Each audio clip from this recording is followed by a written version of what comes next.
She walked away from $800,000, not out of impulse, not out of ignorance, but because a corporation dared to underestimate what the Philippines meant to her. Alex Eala didn't just reject a sponsorship deal, she drew a line so bold, so unapologetic, that three of the world's most powerful brands picked up the phone before midnight.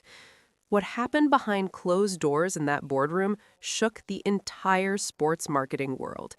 Executives who had spent decades signing athletes suddenly found themselves scrambling because a 20-year-old from Quezon City had just rewritten every rule they thought they understood. Nobody anticipated this. Nobody predicted the aftermath, and almost nobody knows the full story until right now. There are athletes who represent a country. Then there are athletes who carry one on their shoulders, in every forehand, through every exhausting red-eye flight from Manila to Madrid to Miami. Alex Eala belongs to that rare second category. Born in Quezon City on May 23, 2005, Alexandra Maniego Eala began swinging a racket before most children her age could properly read. Her maternal grandfather, Roberto Maniego, placed that racket in her hand, recognizing something in her posture, her focus, her fire that most coaches spend a lifetime searching for. By age 8, Globe Telecom, one of the most recognized telecommunications companies in the Philippines, had already signed her as a brand ambassador. 8 years old. Let that settle for a moment. That wasn't a commercial transaction. That was a prophecy. She left Manila for Spain as a young teenager, enrolling at the Rafa Nadal Academy in Manacor, trading Filipino summers and family dinners for clay courts, relentless drills, and the specific loneliness that reshapes greatness. She absorbed Nadal's philosophy, discipline not as a restriction, but as devotion.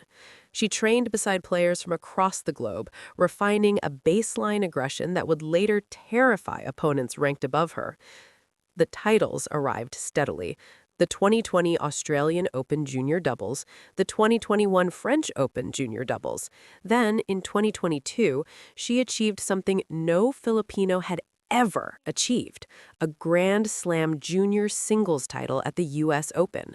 One trophy, one roar from a stadium, an entire archipelago of islands erupting in celebration at 3 a.m. People streaming into streets with flags they hadn't unfolded in years. By 2025, she was no longer a junior prospect. She was a professional weapon. At the Miami Open, she eliminated Madison Keys, a Grand Slam champion, as a wild card entrant. Sports journalists scrambled for comparisons. Emma Raducanu's name surfaced constantly. Sky Sports presenter Gigi Salin said publicly what millions already whispered privately, that in terms of sheer crowd magnetism, Alex Eala might already be the biggest star in women's tennis. Her sponsors at that point, Nike, Babolat, Globe, BPI, and locally, Juice reflected a young woman grounded in both global ambition and Filipino roots. Nike gifted her a Sampaguita blossom hair tie for her Wimbledon debut, honoring the national flower of the Philippines. Nike released a limited edition shirt featuring Filipino artist Georgina Camus's work, fusing Philippine imagery with Wimbledon's grass courts. These weren't marketing stunts. They were statements about who Alex Eala was and who she demanded her partners understand her to be. That understanding, as one corporation was about to discover, was non-negotiable. Stay with this story, because what comes next is the moment everything shifted. The pitch arrived in late 2025, somewhere between her Wimbledon preparation and the Asian hardcourt swing. The company, a major international lifestyle and sportswear conglomerate, one whose logo graced arenas from Tokyo to London to Sao Paulo, had been monitoring Alex Eala for months. Their analytics team had run the numbers. Her social engagement across Filipino, Spanish, and American audiences was extraordinary. Her demographic reach among 16 to 34-year-old consumers in Southeast Asia was, by their own internal assessment, once in a generation. The initial offer, $800,000 for an 18-month global ambassador deal. The package included campaign shoots across 3 continents, premium tournament travel arrangements, and co-branded merchandise tied to her WTA schedule. On paper, it glittered. Her management team reviewed the contract carefully. The base compensation was competitive, the exposure was enormous, the company's global footprint would push her face onto billboards in cities where most Filipinos had never seen a countrywoman celebrated at that scale. For a 20-year-old still building her professional infrastructure, this appeared to be the kind of deal agents spend entire careers chasing. Negotiations moved forward. Communications remained cordial, professional, appropriately enthusiastic. The company's representatives flew to meeting. Presentations were assembled. Brand identity decks were exchanged. The company's proposed campaign concept for the Southeast Asian market had been drafted without a single Filipino element. Not one. The imagery drew from Indonesian, Thai, and Vietnamese aesthetics for regional relatability. The tagline had been translated into 4 regional languages. Tagalog was not among them.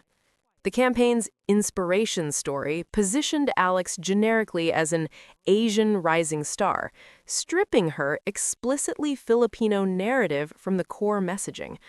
Her team raised the concern professionally. The company's response was illuminating. They explained, politely but unmistakably, that Pan-Asian appeal required broader regional identification rather than country-specific branding. One executive, in a phrase that would be repeated many times afterward, reportedly suggested that overemphasizing the Philippines could limit commercial ceiling in larger regional markets. Overemphasizing the Philippines. Those 3 words reached Alex Eala directly.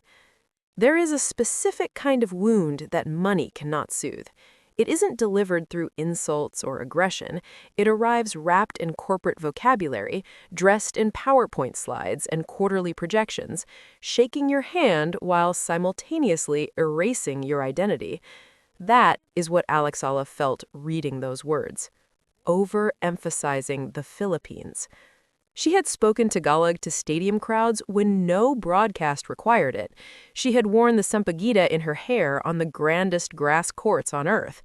She had carried every sunrise, every typhoon, every quiet village prayer that rose from Filipino households at 3 a.m. during her matches, every single time she crossed a baseline. The Philippines was not a marketing category. It was the entire reason. Sources close to her camp described a private conversation that unfolded after the creative brief was reviewed. Alex, characteristically measured, did not erupt. She asked questions, precise, deliberate questions. She wanted to understand whether this was a negotiating position or a genuine brand philosophy. The answers she received confirmed what she already suspected. This company did not want Alex Eala, the Filipina. They wanted a market-optimized athletic silhouette that happened to share her face. She requested a pause in negotiations. 24 hours. She consulted nobody in the industry. No agent calculated opportunity cost. No financial advisor modeled alternative scenarios. She called her family. Her mother, Rosemarie Maniego Ona, a former national swimmer, a woman who understood sacrifice and pride in her bones, listened carefully. Her father, Michael, a business executive who understood corporate architecture perhaps better than any outside consultant, heard the story without interruption. The conversation that followed was private. What emerged from it was not. Her management team drafted a formal response to the company. In clear, unambiguous language, Alex Eala declined the $800,000 deal. The letter cited philosophical incompatibility. It noted that any commercial partnership built on diminishing her Filipino identity was structurally incoherent with her values, her platform, and her purpose. It extended no animosity. It offered no room for revision. $800,000 returned. You need to understand what happens next, because the sports world was about to witness something it had never seen before. Word moves fast in sports marketing, faster than most athletes realize, faster than most agents anticipate. The same networks that whisper about potential signings circulate news of declined deals with equal velocity. By the evening of the day Alex Eala's team sent their rejection letter, 3 separate industry contacts had relayed the news to brand executives across multiple sectors. The conventional wisdom in athlete representation holds that declining a deal of this magnitude, particularly for a player still ascending the WTA rankings, still building the prize money foundation that sustains professional careers, is professional risk-taking of the highest order. Advisors routinely counsel young athletes to accept imperfect partnerships, to manage identity compromises quietly, to prioritize financial stability over symbolic stands. Alex Eala apparently had not received that particular memo. The narrative that began circulating was extraordinary. A 20-year-old Filipino tennis player had rejected $800,000 because a corporation wanted to minimize her nationality in their campaign. No public announcement, no press release, no strategic media placement designed to generate sympathy. The story spread because people inside the industry told other people inside the industry, and eventually those people told journalists, and the journalists began making calls. Filipino sports media caught the thread first. The reaction was volcanic. Social media platforms, already primed by months of fake sponsorship stories circulating around Eala's name, suddenly encountered a genuine, verified narrative that required no embellishment. Hashtags organizing around her name trended across multiple platforms within hours. Fans who had followed her since her junior Grand Slam victory, who had stayed awake through time zone-defined broadcasts to watch her matches, flooded comment sections with the specific emotional intensity of people who feel their collective dignity has been defended. "She said no for all of us," one comment, shared tens of thousands of times, read simply. In Manila, in Cebu, in Filipino communities across Canada, the United States, the Middle East, wherever Filipinos had gathered and built new lives without forgetting the ones they left, Alex Eala's decision echoed like a declaration. She did not comment publicly. She did not need to. The silence was its own statement, a controlled power that communicated more than any press conference could have manufactured. The phone rang at 9:47 in the evening, then again at 11:12, then once more just before 1 a.m. from an international number that required a moment's recognition before the area code resolved into something familiar. 3 calls, 3 brands, 1 night. The first was a major athletic apparel company, not among her existing partners, whose regional director had tracked the Eala story through industry channels and wanted a preliminary conversation, not a pitch, a conversation. The distinction, she would later note, felt meaningful. The director wanted to understand her vision before offering anything. They asked what an authentic partnership would require. They asked what honoring your identity genuinely meant to her beyond campaign language. The second call came from a global consumer technology corporation. Their sports division had recently committed to deepening investment in Southeast Asian athlete representation, and Eala's profile, her Miami Open breakthrough, her Wimbledon moment, her growing presence across Asian and Western markets simultaneously, aligned precisely with their strategic direction. They mentioned specifically that they admired her willingness to define partnership terms rather than accept them. That phrase alone signaled a different kind of conversation. The third call, arriving closest to dawn, was from a luxury brand whose association with tennis ran decades deep. Their interest was less immediate, but no less significant. They were thinking long-term. They wanted to know where Alex Eala saw herself in 3 years, 5 years. They wanted to understand her relationship with excellence, with heritage, with the performance of identity at the highest levels of global sport. It was, by all accounts, the most philosophical conversation of the 3. None of these calls became contracts that night. That is not how the industry operates, and Alex Eala's team understood this clearly. But all 3 calls shared a defining characteristic that separated them from the rejected deal. Not one of them suggested minimizing the Philippines. Not one of them floated the concept of pan-Asian positioning as an alternative to specificity. All three recognized, without prompting, that her Filipino identity was not a limiting variable. It was the asset. The corporation that offered $800,000 had fundamentally misread the market. They had looked at Alex Eala and seen geography.